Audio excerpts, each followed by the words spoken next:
This is Angel from DFW Customs, and today we're going to be building a baby dually. So this is a Chevy Silverado 1500 with the 4.8 liter V8. It has its dents and dings, but nothing too crazy. She runs smooth and you'll be alright. First step in the plan is finding a bed, and that's actually going to be quite harder than you think. Since most of the dualies in these years came with the long beds, and this is a short bed. It's actually going to be kind of tricky. So we've been looking around all over Fort Worth, and we can't find anything. Even Trader's Village. And it sounds crazy, but nothing. But we've found a shop called Fiberglass Specialist by word of mouth down in Houston, and they say they can build one for us. As long as we have a straight base for a bed, they'll be able to get the claddings and have them shortened and just be able to mold them onto this one. It'll be a little bit of a drive, but we'll get it done.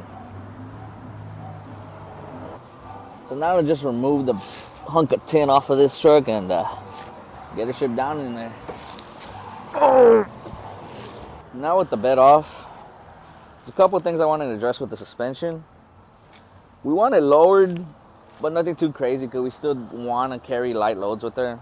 Maybe just tires, wheels, small things like that with the little trailer. So our plan was to go maybe like a 2.4, 3.5, something like that. If we have to C-notch it, we will. But we were more or less thinking maybe just flip kit, some lift hangers, or flip kit, lift shackle. If it's too low with the lift shackle, then we'll do the lift hangers. Vice versa, if we think it's too tall, we'll just remove them. And then obviously C-notch it. Or if it has enough clearance, we'll just leave it with the straight frame. Take off the bump stop. Some helper bags, obviously. That way she doesn't squat all the way down to the floor with the trailer. But that's about it for the front. Well, I mean back. That's about it for the back. We'll get to the front later. And one last thing for the back I forgot. I'm not sure if you can tell, this is a 6-lug single axle. Most dually wheels are 8-lug at least. Some are 10 with adapters, but we're trying to do maybe 8x165, something like that. And also dual wheel. You gotta have that thing sticking out all the way over here. So we're gonna have to get a differ. If we can find a 3500, that'd be perfect. But I've been checking around. It's been pretty tough finding a 3500 diff. So what we might do is 2500 with the spacer. Just that way you can get the offset right. There is ways to do it with the 6 lugs, but you'd have to do spacer from 6 to 8 lug, and then you still need a spacer just to push it out a little bit more. That way you can get the correct clearance. But I don't want to run 2 spacers. I'm fine with just running 1. I'd feel safe that way, but 2 would be pushing it a little bit too much. But yeah, I guess we have to go hunting.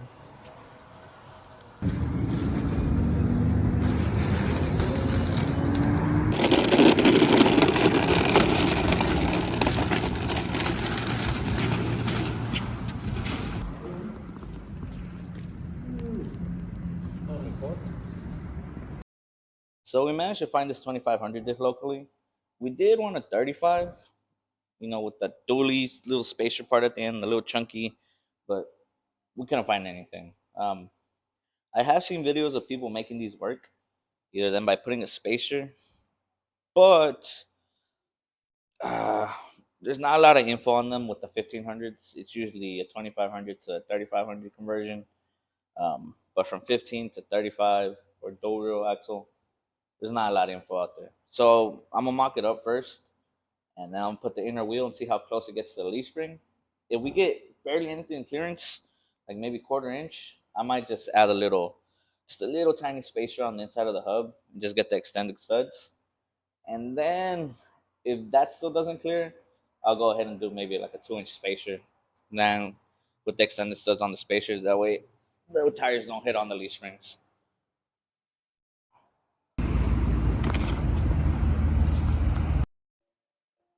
Okay. So for the wheels, we got these Cali Off-Road 24 by 8.5. The rears, the offset on them is crazy. So I'm not too sure we'll be able to tuck them. If they stick out too much later on in the future, like I said, we might have to cut the diff. Honestly, don't believe they'll be able to tuck them. I think they're going to be sticking out at least maybe 3 inches. Who knows?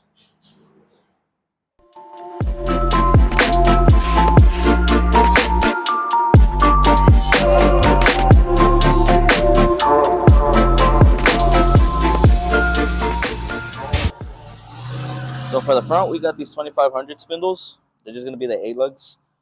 We decided to do the whole spindle and everything because I didn't want to run the 2 spacers. I am going to have to run one though. That way I just get the wheel position correct.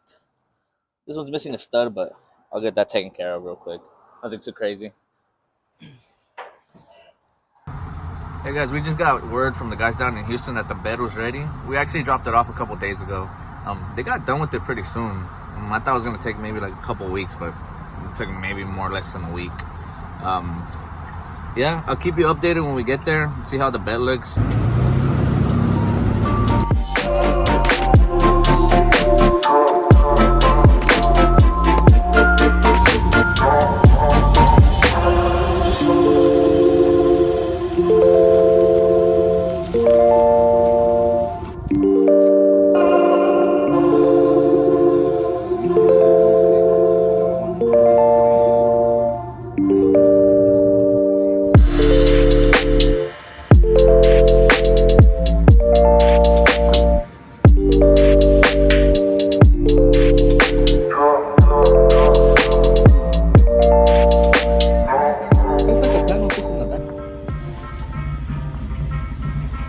I already put the bed on.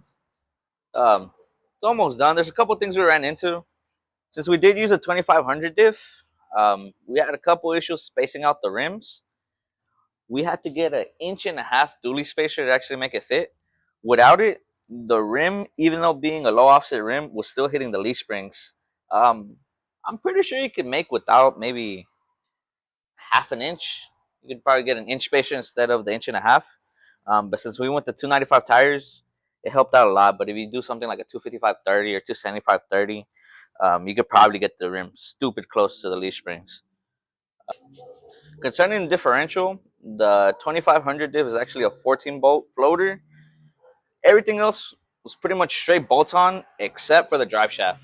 On the drive shaft, we have to go get sent and custom made. There is trucks that will convert from maybe 1350 to 1410 U-joints, but on this one, we couldn't find a big enough thing to go from 1310 or 1330 to a 1410. We were looking at the Suburban drive shafts or maybe the aluminum ones, but the lengths didn't match up. Either way, they had to get shorter down and blah, blah, blah. So we just decided to go custom drive shaft. That way, the universal joint on the rear will be both sides 1410, and the fronts will just be the universal joint that originally came with the truck. For the front, we did the 2500 suspension from just the spindle, the caliper brackets, and the calipers. We did a 3-inch spacer instead of the original 3 3/4 that it uses. It might be 4-inch, I'm not too sure. Just to get the wheel offset perfectly flush with the fender. I believe 3 3/4 would have had the wheel sticking out a little bit too much. Everything was pretty much bolt-on from the upper and lower ball joints to the tie rod ends. The caliper lines also just screwed on to the original ones. We really didn't have to do anything crazy for that. We managed to source everything out from some dude on Facebook. We paid around $400 for the front suspension and the rear differential. So I think we got a pretty good deal on that part.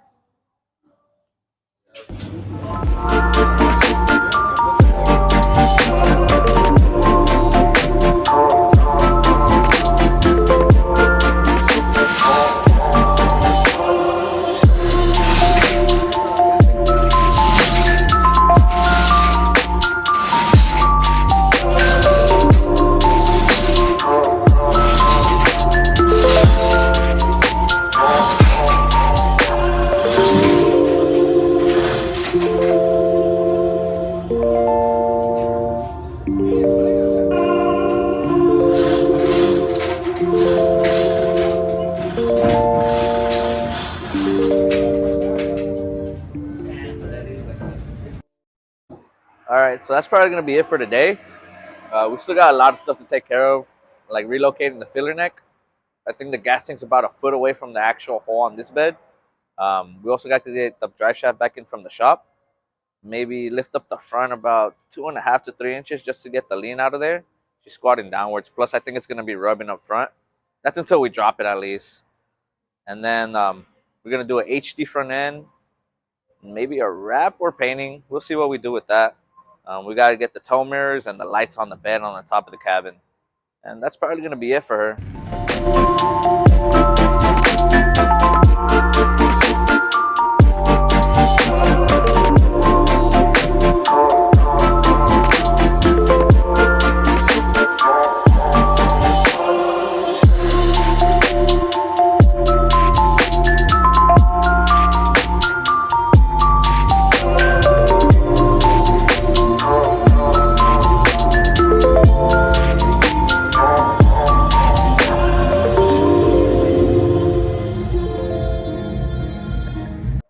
Thank you for watching DFW Customs.